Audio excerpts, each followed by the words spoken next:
Testing. Hi, everyone. Good morning. Welcome to the first programming of the day for the 5th Annual Bronx Book Festival. We have a keynote for you. Becky Albertalli, author of Here's to Us, in conversation with baker and book lover Mariah Pluckett, who is on Instagram at The Need to Read. Need as in K-N-E-A-D. So welcome to the stage, Becky and Mariah.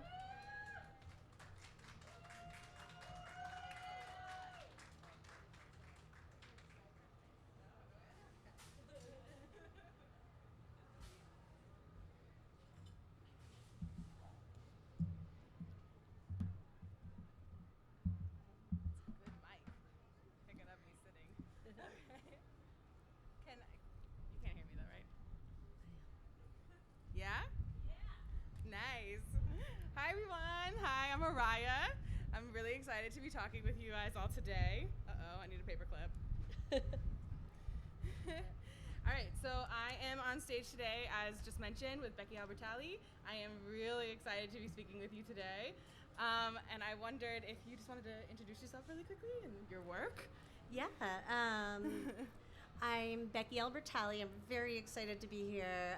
This is my first time at the Bronx Book Festival. And so I am here today. I am on behalf of Bronx native Adam Silvera, who is on perpetual deadline, so he cannot be here in person, but we co-wrote Here's to Us, which is the sequel to What If It's Us, which came out in 2018. And I've written a whole bunch of other YA books. They're all realistic, mine are all realistic contemporary books. I'm best known for Simon versus the Homo sapiens agenda, which was adapted into the movie Love, Simon, and the Hulu spinoff Love, Victor.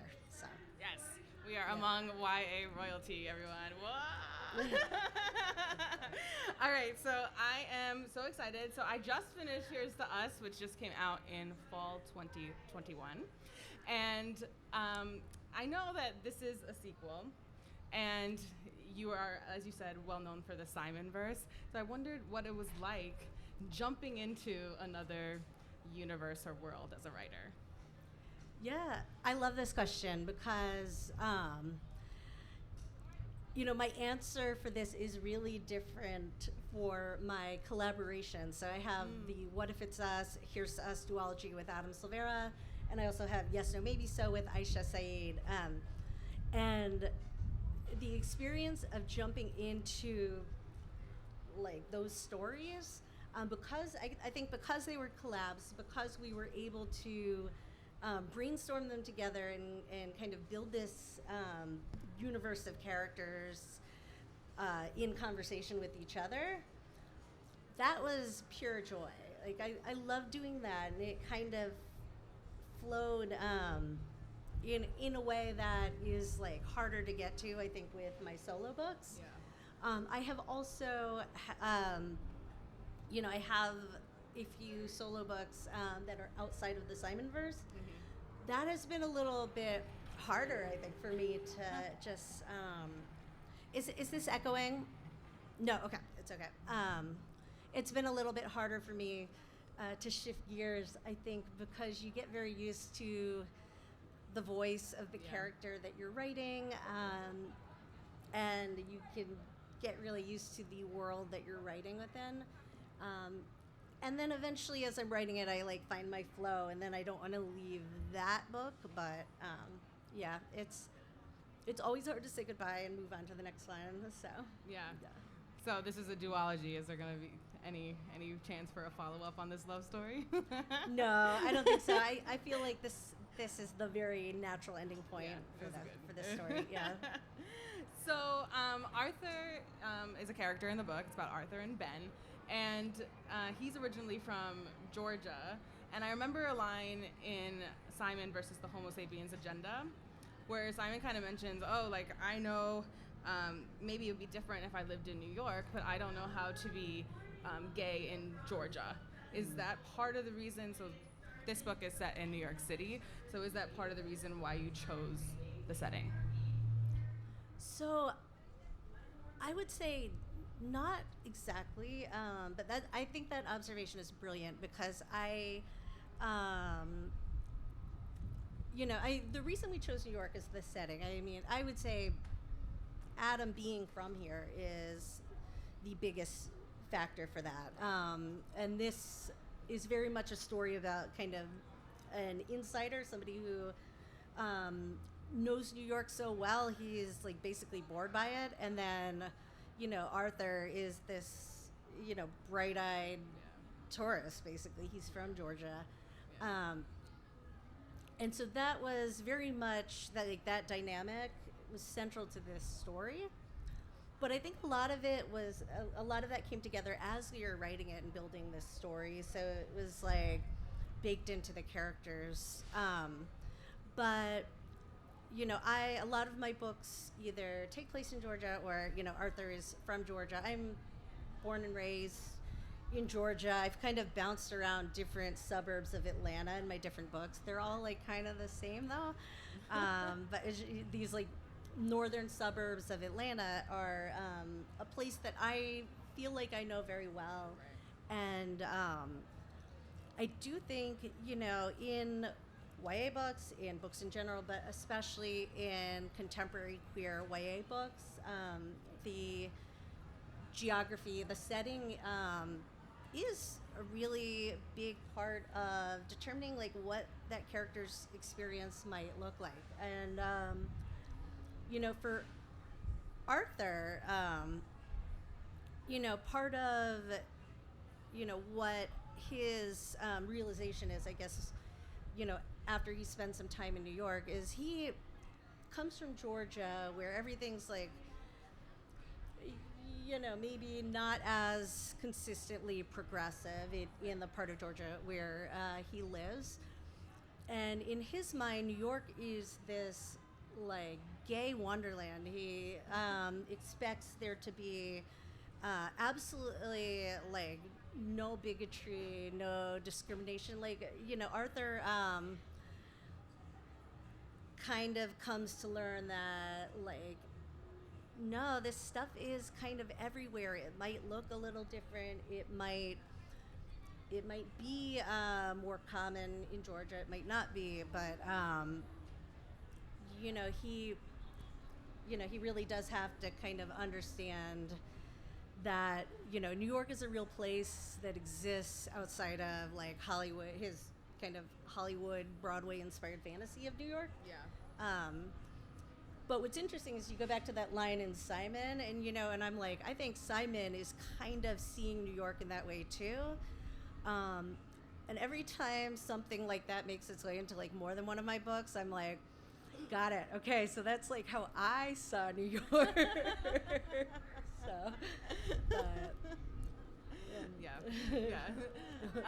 New York has that effect on people.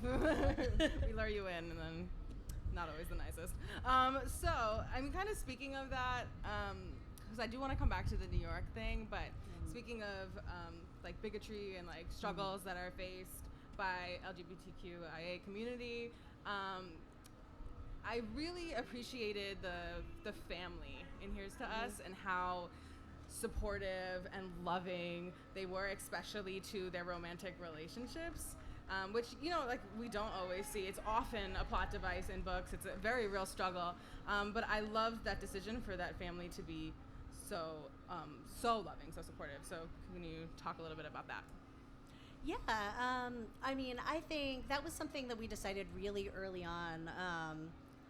Like Adam and I knew going into it that we wanted these two particular families to not have any kind of issue, with their sons being queer, with, and even with like dating, which is a thing in some families as well, and it wasn't here. And I think we wanted to, we made that choice partially because this is such a rom-com, like we are leaning so hard into rom-com tropes that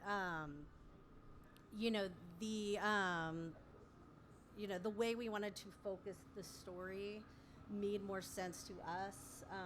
without that aspect.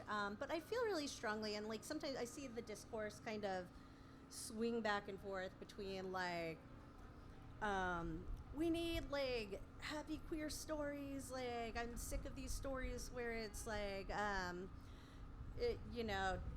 only tragedy, and then it'll swing the other way, which is like I'm tired of these sanitized stories that like act like everything's, and it's it makes so much sense to me why people might be seeking one or the other or something in between, or might be more drawn to one type of story or the other. I firmly believe we need both.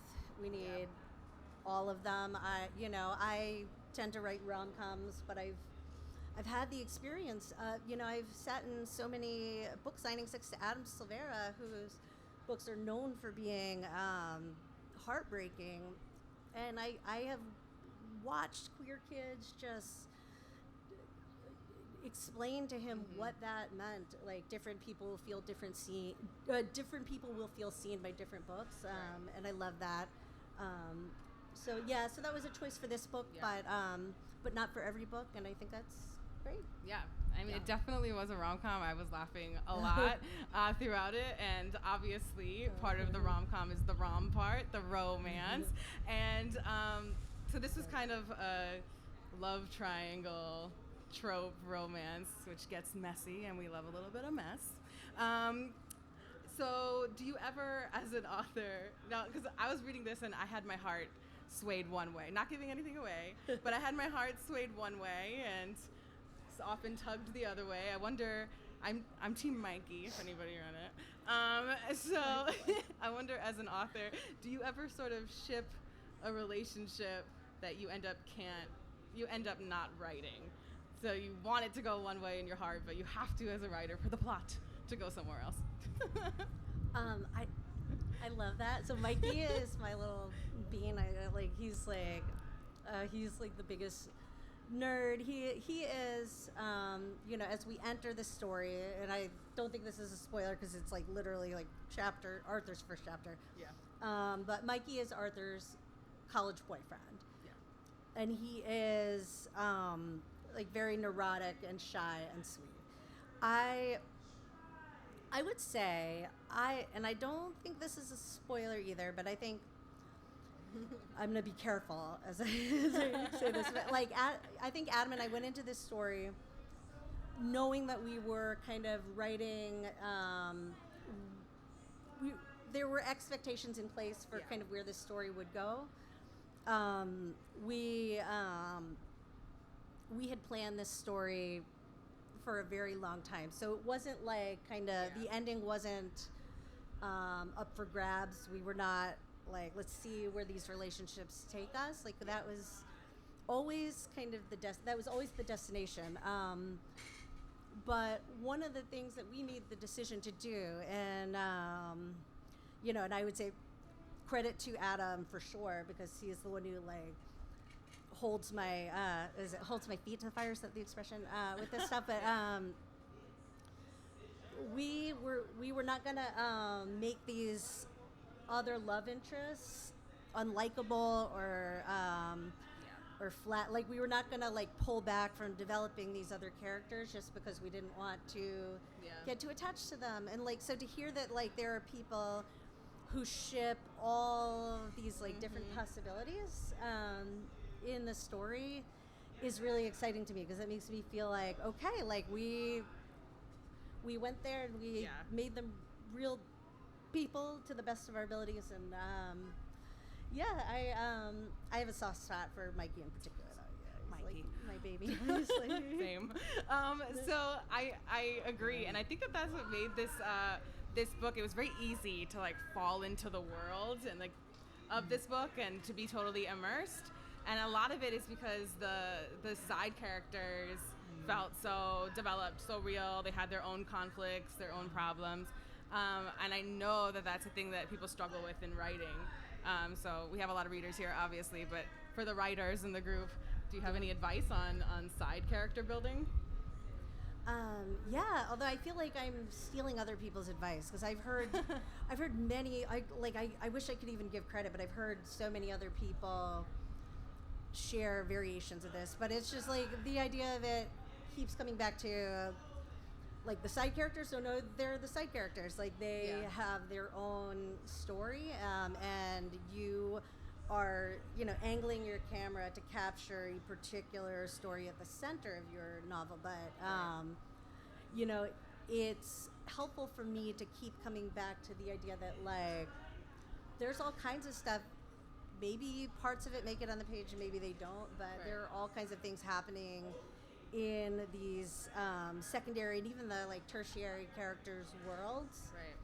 That are just as significant to them as the major beats are to your main characters. Yeah.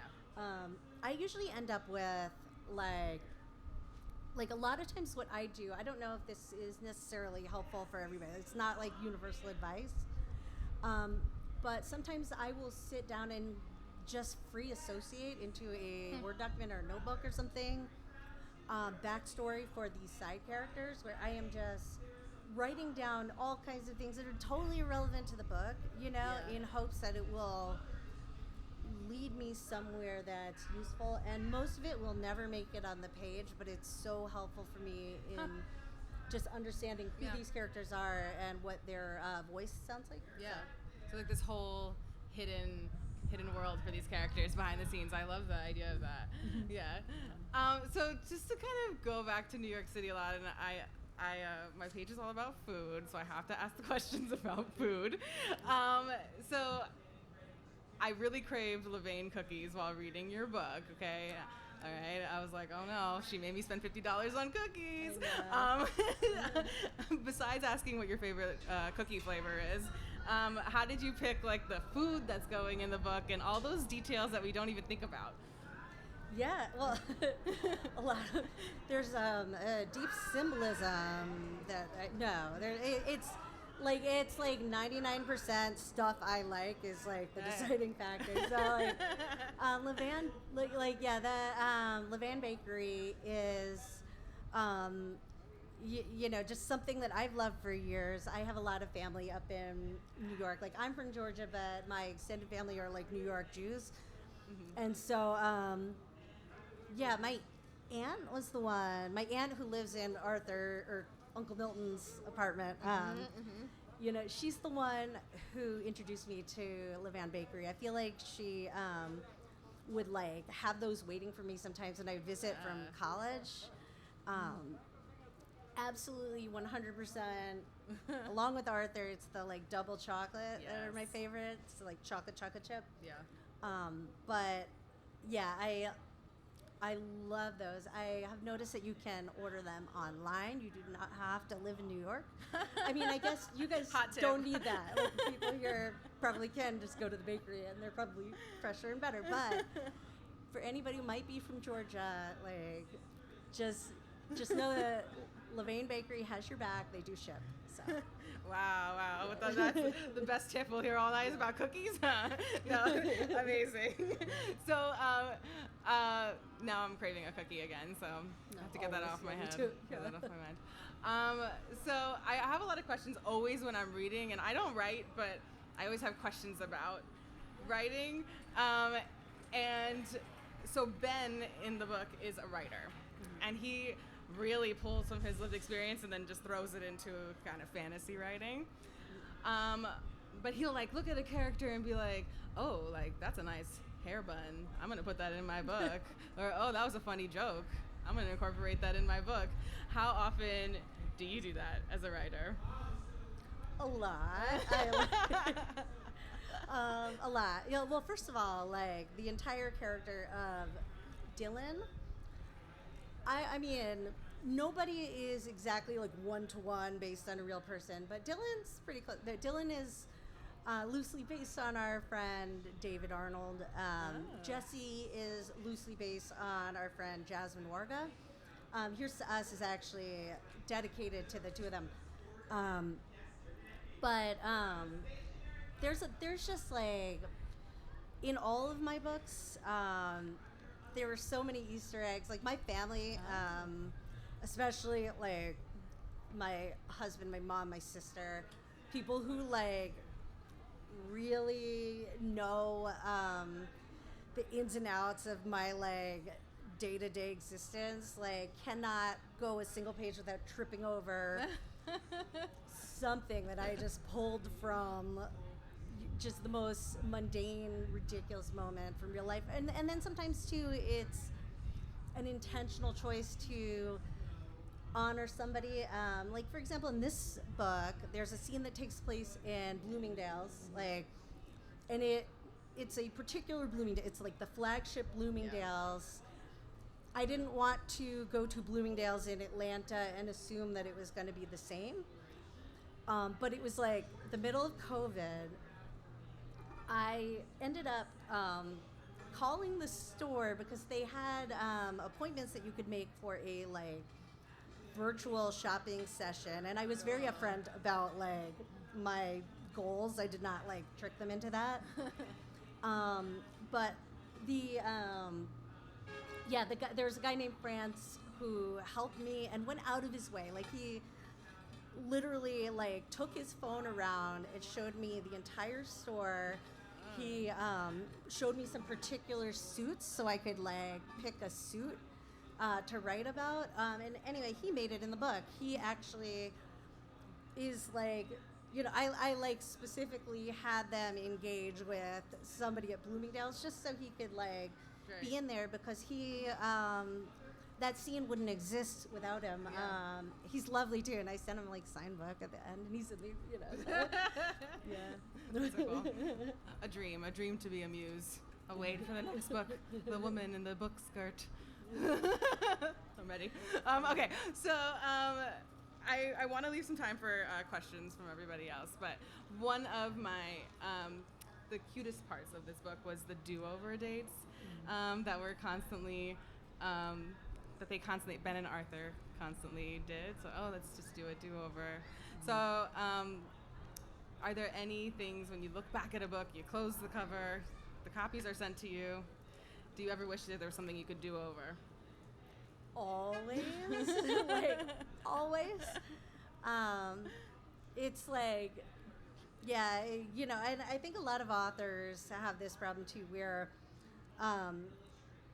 the minute you kind of, the minute you're no longer allowed to make changes, you can see 5 million things you change, and sometimes they're significant. Like there's definitely parts of Simon that have kind of been on my mind for a long time, you know, as what ifs. But so a lot of times just like on the word level, I'm like, I would write this differently now. I would not have a space here, like there would not be a line break here. I think I would take out the comma and kind of move these words around and stuff. And I've had to like train myself to just let that go and just let the book live. And you know, I can't. I have to be in a certain headspace to even like look back at those books. I don't think I can really sit there and enjoy reading one of my backlist books cover to cover. I've had to for various reasons before, like especially writing sequels. Yeah. For me, it helps a lot to do the audiobook because it's like translated through it. I like love my audiobooks, and like you know, just these actors have the ability to like make me like my own writing, which is like, that's how I know it's a great audiobook.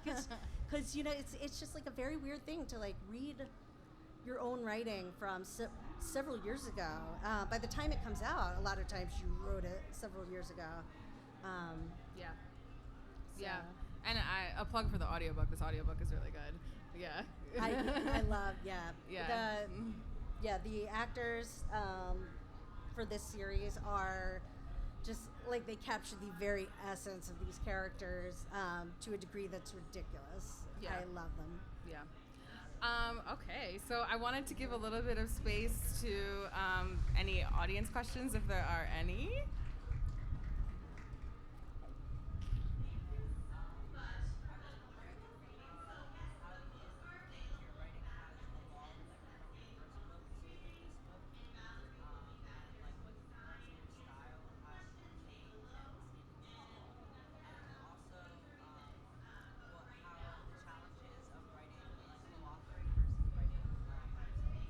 Yeah, these are great questions.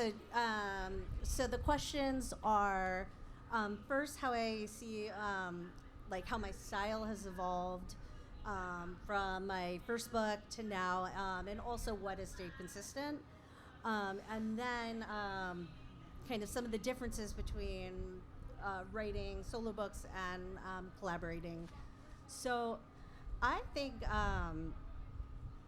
when I look back at my style in the beginning, particularly with Simon is my debut, and the thing about that book is I wrote it not thinking it would ever be published.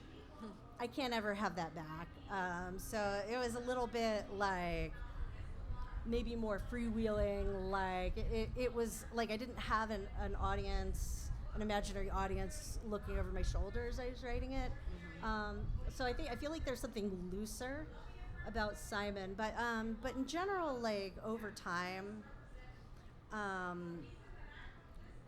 it's hard to track it in a really linear way, because sometimes there are certain characteristics of like that particular voice for that book, but I mean I think in general the things that have been consistent have been kind of voicey, first person, present tense seems to be in the books. I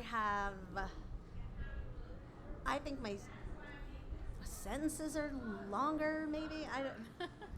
I don't know. I don't know. It's a little bit hard to. That's a great question, because it's hard to notice it from the inside. But I do feel like my writing has changed. I think, which is normal, because I wrote Simon in 2013, which is quite a long time ago. And collaboration versus solo projects, really different for me. The collaborations, because of the way we wrote them and the way we structured, both my collaborations with Adam and then the one with Aisha were very heavy outlining at the beginning. We would brainstorm and outline everything together, and then with like kind of chapter by chapter summaries, so we knew what was happening, so that way we could kind of write around each other. And that I feel like that has actually come back to influence my process for solo books, where it's a bit more structured. Like I've found that helpful just personally, but I do think kind of the biggest difference for me is just having another person to like bounce the story off of, and to kind of live in that world with you is just emotionally a very different experience than solo books. I enjoy both though. Like I have been enjoying kind of getting back into a solo book and like that process, coming back to that. So, yeah. Beautiful. That was great. Any other questions?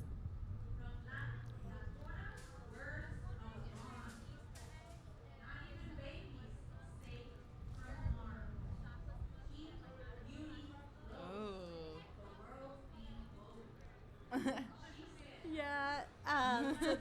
So the question is about whether there are Easter eggs in What If It's Us and Here's to Us to mine and Adam's backlist books. I would say you definitely caught them. Then those are real. You are seeing what you think you're seeing.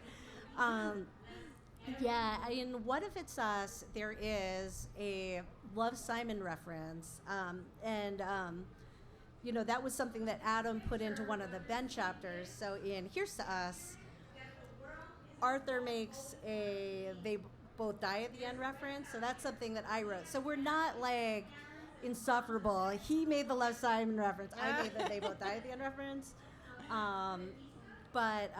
Yeah, those are in there for eagle-eyed readers. So, yeah. Man, amazing. All right. Any last questions? Yeah.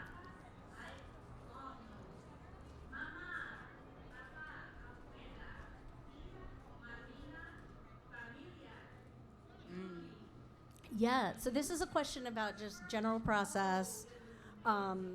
Like, do I have a certain process that I use, whether that's starting with the characters or other elements? I do. I would say my process has evolved over time. For the last couple books, and this may be the influence of the collabs, but it's also like just something that seems to have kind of clicked into place a little bit for me. It's a little different every time though, but I tend to start with the characters. I do always start with the character. Like I have to like get a handle on who my main character is, and who the love interest is, because I feel like I'm always like writing toward the characters getting together. Like that is like my reason for writing any book. But I would say that I start with a like general summary of what happens, and then I tend to break it down into what I call an outline. It's not like Roman numerals, letters kind of outline though. It's just chapter 1, this happens. Chapter 2, this happens. And then as I'm writing it, what's really helpful for me is I will take chapter 1 and I call it my screenplay. It doesn't mean it's gonna be filmed as a movie. It just, I like that. For me, the momentum of a scene like often comes from the dialogue. Like that is like what I naturally gravitate toward writing. This is not going to be true for everybody, so this is not like the way to do it. But so I will just basically write it out like it's a script with just the dialogue and just a couple of like action beats. And then I take my screenplay and then I flesh it out into a scene. And I don't always keep all of that dialogue, but a lot of times I do. And I found that the dialogue really does take me from point A to point B a lot of the time. It's like all of these, this is where like having ADHD is an asset, I think, because just those little conversational leaps can actually move a scene to like exactly where you need it to go to like usher in the next scene, if that makes any sense. Right. So my advice is to have ADHD. I highly recommend it. Writing it down. Yeah. All right. So I think we can sneak in one more question if there is one, or else we were going to have to wrap up soon. All right, so you are going to be signing books later today. So catch Becky Albertalli signing your books, and I saw them on the table over there, so if you don't have one, pick one up. And I really appreciate talking to you today. Your books are just an absolute joy to read, and it's been really amazing. So round of applause, please. Thank you so much. Thank you so much. This is a blast. Thank you. So Thank you all for being here. All right. Woo. Thank you.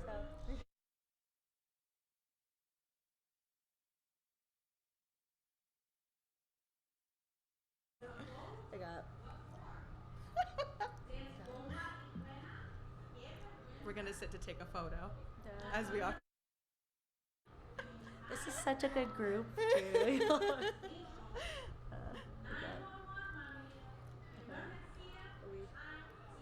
Everybody's gonna go get cookies after this. I know. My work here is done. Main goal. You should write to the vein and be like, I know. You should pay me for this I feel sponsorship. like that's so on brand. Like talking about Levain is so on brand for like this particular event too. For us, Right? it's like this book and like the baking aspect of it. Yeah. Like if there's ever an event for Levain to sponsor, That's it, right here. so, My sister lives right next to the bakery, and I was like, uh-oh. I called her up. I was like, uh-oh, I'm coming over. it has to happen. Sometimes it just.